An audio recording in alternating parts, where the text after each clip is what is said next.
discuss about the second method. So what is the second method? That is in previous section we have discussed about what is meant by the current limit control. The current limit control means which is used to control over the speed whenever the armature current exceeds its maximum permissible value. During that time only the current loop will take over the controlling charges of the DC drive. Until that, the speed loop only acting a control parameter for the controlling the speed of the motor. Okay. So here we are going to discuss about the second method, that is nothing but inner current loop. Inner current loop control, or simply we can also call it as inner current control. This is the second method of the closed loop operation. In this method, the both speed loop as well as the current loop will function simultaneously. How it is going to perform in this simultaneous operation of closed loop, we will discuss now. So similarly, we have a motor. The motor is a DC motor. The DC motor is excited separately with respect to the field. That is called as a separately excited DC motor. So here we have a field source, that is a VF. By using this field source, we can maintain the field current as a constant. By this nature, we are going to obtain a armature voltage control. For this armature voltage control, we require a armature voltage. So that armature voltage is supplied or derived by the three-phase fully controlled converter. The same converter only here also we are going to use. Okay, that means there is a three-phase fully controlled converter or rectifier. Fully controlled rectifier we are using. So this three-phase fully controlled converter will produce an average output voltage, that is a VDC. So that VDC is equal to your armature voltage of the DC motor.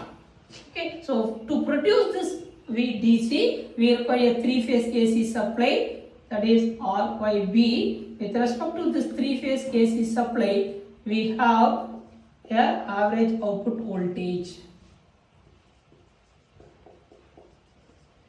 Okay, the AC is converted into DC with respect to the controlled parameter. What is the control here? That is, the output can be controlled by varying this firing angle of the thyristor. Isn't it?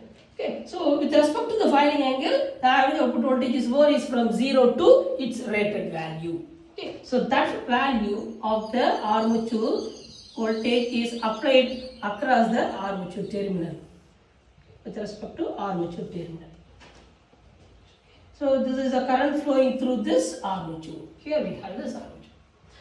Okay. So therefore the motor is supplied by a three-phase rectifier. So that supply is nothing but armature voltage. That armature voltage is controlled by a varying the firing angle of the three-phase fully controlled rectifier. Okay. So now this motor speed can be sensed by a speed sensor. That speed sensor is nothing but that is a tacho generator. Tacho generator. So that tacho generator will sense the speed of the armature. That actual speed of the DC motor will be compared with respect to the desired speed or reference speed of the motor. So this is your desired speed. So which speed we require to operate the motor, that is we have to take it as a reference value. Okay, so that reference speed is compared with respect to the actual speed of the motor. Okay, but in between we need to provide one more. We need to provide a filter circuit. The filter circuit is used to eliminate the ripples available in the signal. Okay. So So we have a filter circuit. So that filter circuit is required to eliminate the noise in the signal. Okay. So now the comparison of the actual speed Wm and the desired speed will generate an error speed omega m e. Okay. So that is called as a error speed.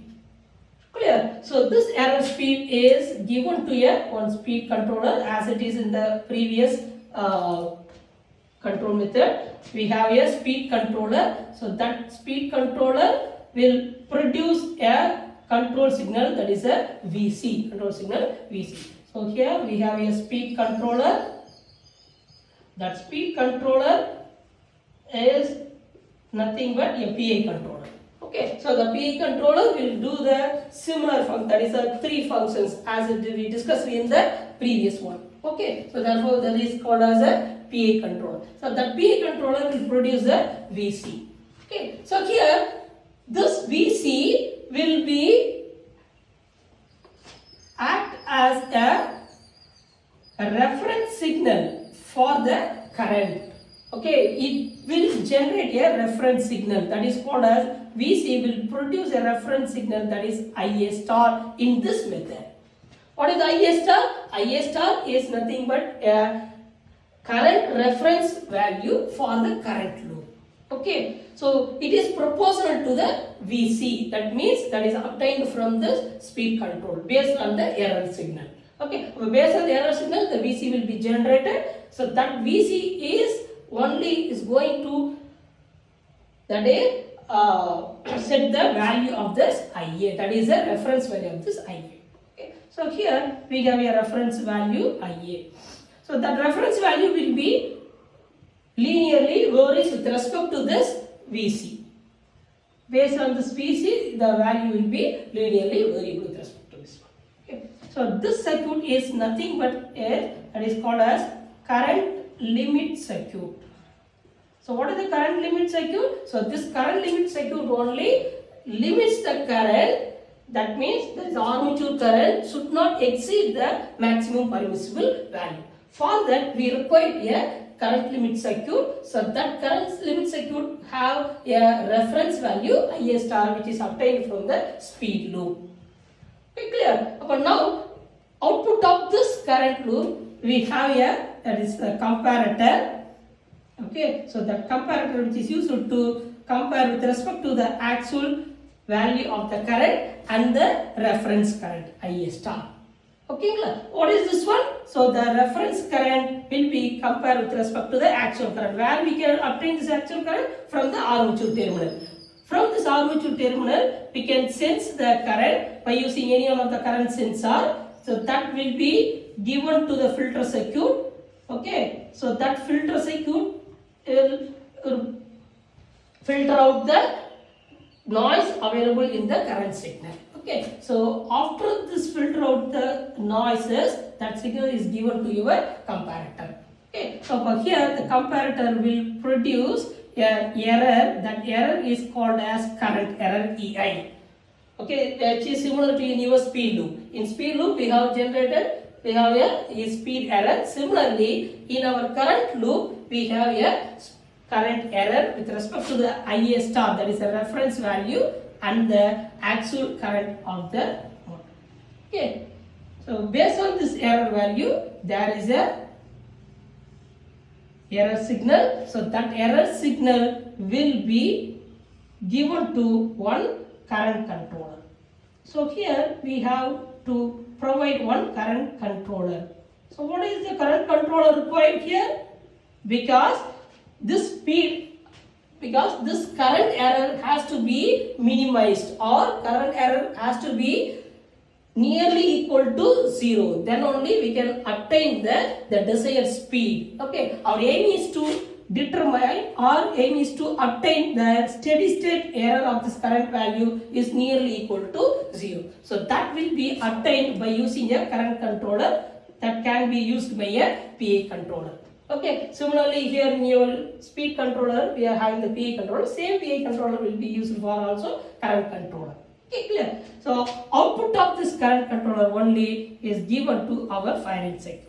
Okay, so there will be a control signal will be generated with respect to the current controller. So that current controller signal is given to the firing circuit of the closed loop operation. Okay, so this firing circuit will be develop the firing angle alpha. Okay, so that firing angle alpha is given to our rectifier circuit, given to the rectifier circuit. Okay, so this is the generation of firing pulse.